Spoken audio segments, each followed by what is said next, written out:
So today we're going to balance some equations, and this process is much easier when you already have the equation given to you. So we'll start off with a simple equation like N2,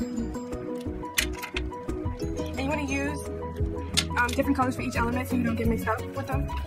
Plus H2 yields NH3. So your first step will be to determine the number of moles of each element on each side of the equation.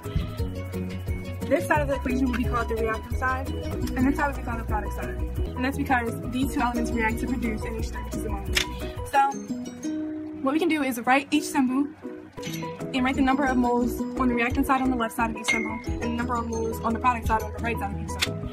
So for example, nitrogen chemical symbol is N and hydrogen chemical symbol is H. So on the reactant side of the equation, the 2 as a subscript of N indicates that there are 2 moles of nitrogen on the reactant side. So what you would do is just write 2 on the left side of N. On the product side of the equation, because there's no subscript at the N, that indicates that there is only 1 mole of nitrogen. For hydrogen, the subscript of 2 indicates that there are 2 moles on the reactant side and 3 moles on the product side. To balance equations, we use coefficients. For example, you have 3Fe with subscript of 2. So the coefficient in this would be the 3, and the subscript would be the 2. So to determine the number of moles of iron, you would just multiply the coefficient by the subscript, which equals 6 in this case because 3 times 2. So applying that to this equation, there are 2 moles of nitrogen on the reactant side, but only 1 mole on the product side. So what we have to do is add a 2 in front of the nitrogen on the product side. So now that nitrogen has 2, the nitrogens on both sides are balanced. Because nitrogen and hydrogen are chemically bonded now, the coefficient of 2 in front of the N also applies to the H.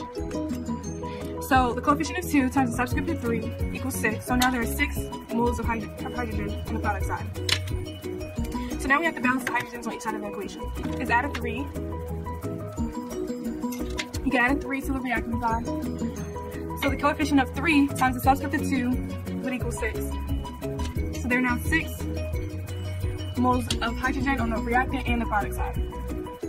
So the equation is fully balanced. So we can just write the equation down here, the fully balanced equation, which is N2 plus 3H2 yields 2NH. And that's how you balance the equation.